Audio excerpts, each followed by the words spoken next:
It is another at-home exclusive with 104.9 The X. I'm Kev. Sitting here virtually with me is Doug Aldrich of the Dead. Hey Kev, how are you? Good, man. I'm glad we got this technology thing figured out. I'm glad we are able to get you on live, and it's cool to have you because, man, you are like a real life guitar hero. You ever consider yourself that? Uh, I mean, I no, I just do. I'm just blessed to play guitar for a living and be able to, fortunately, take care of my family. Yeah, you definitely don't have any trouble finding work as a guitar player. You've been with some of the greats, man. Dio, Whitesnake, and a laundry list more. And now the Dead Daisies, man. So how's this Yeah, project special for you? it's um, it's special because it's an ever evolving. It's a different setup. It's kind of like how Deep Purple started in the early days. People would come and go, and it was like a really a roundabout, or they call it a collective kind of sometimes, but. Um, this lineup that we've got with Glenn Hughes is just it's so insane. It's unbelievable. We made a record last year, and we're really excited about it. And then COVID hit, so we had to push everything back a little bit. Of course. And so we just decided to do some teasers, which that's where you got Unspoken. That's great, man. And Unspoken doing very well on 104.9 The X. We actually put it up to our listeners. We have this thing called Hit It or Quit It on our website where listeners can vote on what we play and don't play. And Unspoken did very, very well. You guys should be very proud of that because that's not always the case, man. We're very thankful too for the people supporting us. I mean, the thing is that song wasn't necessarily meant to be the first single. We had a whole plan that we were going to do, and um, that was not the first or second release. But because of the COVID stuff, um, they wanted to maintain their original. The management wanted to maintain the original plan when we released the album, but we wanted to give a song to people to see what we were up to, and I think that song just resonates really well lyrically with a lot of people during this thing we're going through. Yeah, and it's definitely a thing that none of us are used to. It hasn't really happened anything like this in our lifetime, anyway. And it's interesting to see people in all different industries kind of scrambling to just create content. And I noticed on the Yeah. Dead Daisies website, deaddaisies.com, you have something Pajama Jam. Is that right? You do these videos from your Yeah, bedroom. It looks like. no, it was a joke. It was in my studio, and in those early days of lockdown, I don't know how it was for you, if you were able to go in the studio or not, but for me, I stayed home, and I would wake up and I wouldn't even know what time it was except for when the sun was up. I didn't know what day it was, and for there was a couple. It was probably about a week when I just was in pajamas all the time, and just Right. trying to keep busy at home. And so I'd go in this. My studio is on the property, and I'd go in my studio just to clear my head and play a little bit. And I was joking around, and I said to the Dead Daisies social media people, like, "Hey, I'll send you a video for fun, we'll call it Pajama Jam or something." And it was just a goofball thing, and it kind of took off as something really fun for people It's during a actually pretty time cool. like yeah, well, during a time like this COVID, man. I had to stop watching the news in the beginning, and just I'd listen to talk radio about different things, Sure. or I'd listen to, obviously, music, but stuff that would get my mind off of what we were going through. And so I think that's why people kind of liked it. But I ran out of pajamas, so it's history. No, the room you're in, I mean, it looks like the bedroom of my dreams from when I was a kid, man. If I could have had a bedroom full of guitars and amplifiers and then just a bed with some really cool red sheets like that, it looks like a rock star's bedroom, man. And I'm You kind of know, jealous of your gear there. that's a man cave. But you know what? We originally, I had it was just pure studio, but then I was on the road so much with the Dead Daisies that my wife would have people come stay, and then they'd stay in the studio, and that's so we just stuck a bed in there. But it's like a serious man cave. It's got a vibe in there. I Yeah, it I does. love It it. looks Yeah. color coordinated. Did you do that on purpose? Nope. it was, I like 20 years ago, I moved into that place, and I painted it, and I didn't have a huge budget for decorating or anything. I just put up some carpet on the walls to kind of deaden it a little bit. Sure. And I've done so many records and projects and written so many songs in there. I've written stuff with Glenn Hughes in there. I've written with David Coverdale. I had Ronnie James Dio in that room, and wow. he'd come over. We'd be doing pre-production. I'd set him up a little party stand. And by the way, it's Ronnie's birthday today, so happy birthday to Ronnie. Happy birthday, Ronnie! Yeah, happy birthday. We miss him. We miss him very much. And I'm at Glenn Hughes' house right now. We were just back. Since we are on lockdown in LA, we've been hanging out, just and naturally it kind of leads to going through songs. He's got tons of material in his head, and we started to just kind of jam through some stuff. So it's been really fun. You guys kind of sit down and hey man, I got a riff here. What can you do with this? Well, actually, Glenn has, because he didn't want to get sick either. He's been home. Right. He didn't go anywhere. He just go on walks and stuff, but he had gotten some amazing ideas together. And so I came over to help him kind of, document it into Pro Tools, into recording. So that's what we've been doing. So any of that stuff could possibly be new Dead Daisies music in the future? We shall see. It's really cool. I was really blown away. We talked about doing some stuff and talked about some concepts of what we could do. And I've got some stuff that I want to show him, and I already did show him. But he had some ready to go stuff. And I was like, let's just get this down. So it's done. It's recorded. And it's a great way. The way he documents stuff is just recording on his iPhone, which I do too, in case that way I won't forget a riff or something. But then it's nice to present it in demo form a little bit better than that, so that when people hear it, like management or record companies, then they can actually see the full picture. So are you a songwriter yourself? Do you do lyrics and vocals, or do you leave that to the other guys? I don't do lyrics. I'm not a good. When you got Glenn Hughes, you don't mess with that, because he's got so dialed in. I mean, you can tell from the lyric video of Unspoken, it's a really beautiful thing that what he did, and the way he writes is very spiritual, and so it's like you can read into it a lot of different ways, and it's very cool. But I do write. I wrote 30 songs with Coverdale. Glenn and I have written half dozen songs together for the last record, and this record we're going to write a few, or this batch of songs we're working on, we're going to write a few together. But don't ask me to write lyrics. That's not an assignment to everybody in the band. Go home, write 10 songs worth of lyrics and bring them back. That's not a Dead Daisies thing. No, well, it used to be a little bit with when prior to Glenn, but Glenn's one of the great lyricists. I mean, all his from his solo stuff and his time with Purple, and he actually probably wrote some things with Deep Purple that maybe they forgot to credit or whatever. But I can tell you this: when you guys get to hear the whole new album, the Holy Ground album, you're going to see that he went full on. It was amazing. He did a great job. 100% Glenn. And speaking of that, is there any date we can expect to hear that album? Actually, it got pushed back till the beginning of next year. I think what we're going to do is, we got Unspoken out now, and there is another single or two that they're going to release through the year, through this year.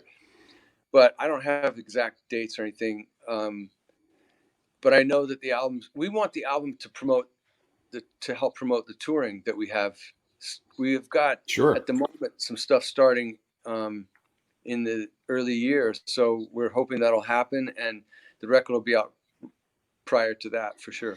Well, yeah. Well, hopefully, you get an album out and we can see you here in the States, because I did notice that you had some European dates for early next year, and I mean, we'd love to see you out here in the Northern Illinois area. We will definitely, and we'll get there. The U.S. we're going to have to calm down this COVID thing. We need everybody to to be safe and healthy. Look, there he is. There's Glenn. Hey, Glenn. It's Glenn Hughes, everybody. Kevin, how you doing? What's up, man? Glenn is in his pajamas. It's Pajama Jam. Glenn Hughes. Apparently it is. That's great, man. Nice to meet you. Nice to meet you too. So yeah, we're just hanging, and he's we just got done doing our thing for the day, and then I talked to you, and then I'm going to go home to the kids. That's great, man. You're able to spend a little more time with the family right now, huh? I'll tell you what, man, it's been difficult because usually when I go home, it's all about family stuff, and I can just concentrate on that. But now, you know, the Dead Daisies, they want a lot of social media content, and Glenn and I wanted to do some stuff. Now we can finally get together and do that. But yeah, it's been challenging to take care of the family and also work at the same time. Yeah, and it can be. You know, if you have a lot of demands, social media content, you just mentioned that it's huge, and you did mention the lyric video for Unspoken, and I actually watched that earlier. You mentioned that you guys had a part in that. Did you guys do the graphics for that video? Actually, no. The management took the cue off of the lyrics, I think, and they had that created with some people that they like to use. But yeah, I mean, that really turned out well. The lyrics are, you know, you don't notice when you listen to it, you just know it's rock and roll and it sounds cool. But the lyrics really, when you read them, they're super powerful, and I really like that video a lot. Yeah, it's cool, man. And nowadays, lyric videos are what you do. You know, there's a lyric video for every song that comes out, and it's cool to see lyrics getting more of a stage in music videos, because a long time ago they really didn't. Yeah, I think so too, man. I think, you know, it's cool to see the band play sometimes a little bit or do a live video or something like that. But I really actually too also enjoy visualizing not the band but the song. And yeah, a lyric video gives you that opportunity where you don't have to watch a bunch of dudes shaking their butt, you know, especially you're not going to do the wham thing where the short shorts shake your butt, that kind of thing. You know, that would be funny but I think we'd probably lose a few fans. Maybe. I'm not going to say anything about that, but maybe. I don't know. You mentioned the Dead Daisies kind of being like a kind of a revolving door. You do have a long list of past members. It's like Menudo for rock music. You know, you've had so many members come in and out, and you did mention as it being kind of like people come and go, that kind of thing. I don't imagine that it's because of bad blood. It's just that people have other jobs, other projects, and things like that. Yeah, you know, that's how I got the band, was that Guns N' Roses reformed, and so Richard Fortus, who played guitar prior to me, who's an amazing guitar player and probably one of the coolest people I've met in my life. He's just a very awesome person.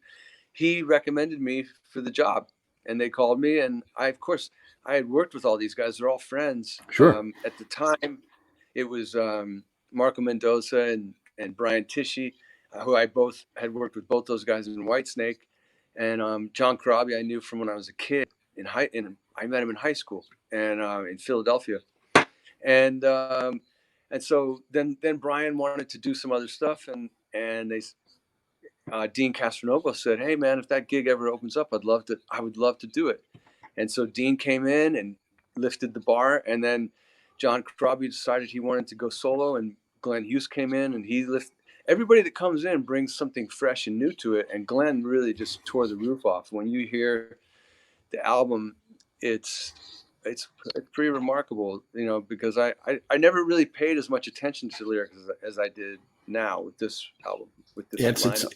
It's nice to find a lineup that actually really gels, you know, because it's not always a guarantee that you could have really talented musicians in a room together and something just doesn't click, you know, but you guys found that with your current lineup then. Well, here's the thing. When you got, I'm going to say something nice in front of him. When you got Glenn, he's like a freak of nature guy, because what's going on, people? We're talking about your bass tone. Oh my dear. And so Glenn's bass tone is like a live animal that wants to get out of the cage. Yeah, you have it. And he's got the voice rock and the bass guitar going. And then you got Dean and him that you know, it's like you don't need a guitar really, but this is the first time for Glenn that he's actually had 2 guitar players. So it's a new chapter. It's good. That's great, man. And I'll tell you what, we are really looking forward to hearing the rest of the album, Holy Ground, when it does eventually come out. Promise us that once you get more singles, you're going to shoot them our way in 104.9 The X. We'd love to have them. Absolutely. You know, David Lowy David Lowy's coming to town in August, and we'll get Dino down here. We're going to get together and do some rehearsing and do some band social media, which we haven't been able to do yet. So, like I say, David's coming in, Dean's coming in, me and Glenn are here in Los Angeles, and we might actually I think we'll have a lyric video and maybe a regular video for the next song. That's great.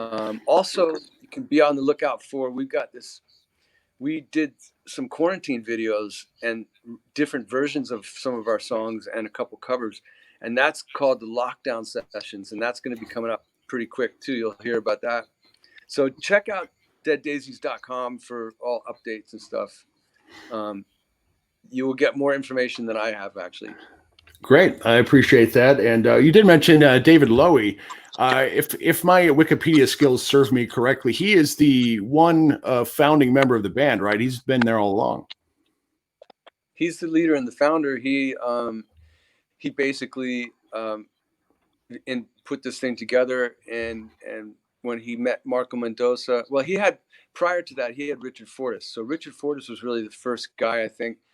They had a different singer, and they wrote some songs together. They got Slash to write a song called Locked and Loaded. That's awesome. Lock and Loaded. And then Marco Mendoza came in, and Marco knows everybody. So they started to, I think they really got a solidified lineup with Dizzy and Richard Fortus and Krabi and Marco and Brian Tichy. And that was a really strong lineup. And they did a record called Revolution, which is a great record. And then when I got in the band with Brian Tichy, we did Make Some Noise. And then Dino came in, we did another record. And then now with Glenn, it's a new chapter. We just, we were so excited about the record, and we were so bummed out that we had to wait. But, the whole world there's a lot of people going through a really hard time. So I won't complain about it. Right. But, well, we'll get through it. Based on what we've heard with Unspoken, we have no doubt that the album's going to be worth the wait, man. Thank you, Doug, for hanging with us for a little while here. We won't keep you any longer from going hanging with your family and hanging with Glenn there in his pajamas, man. Thank you very much. Glenn, he was teasing me about the Pajama Jam thing. It's so funny that I came over, we were working on some music, and he had his pajamas on. So it's payback. That's funny. Payback is a bitch, ain't it? Well, thank you, Kevin, for all you guys are doing to help us, and thanks to your listeners and fans for supporting the Dead Daisies and giving us a thumbs up on stuff. When we truly appreciate you guys, and can't wait to play live for you as soon as possible. And we definitely can't wait for that to happen either. Douglas Aldrich of the Dead Daisies and many more projects. Thank you very much, sir. Thank you, brothers. Take care, guys. Be safe. Bye-bye now. All right, bye.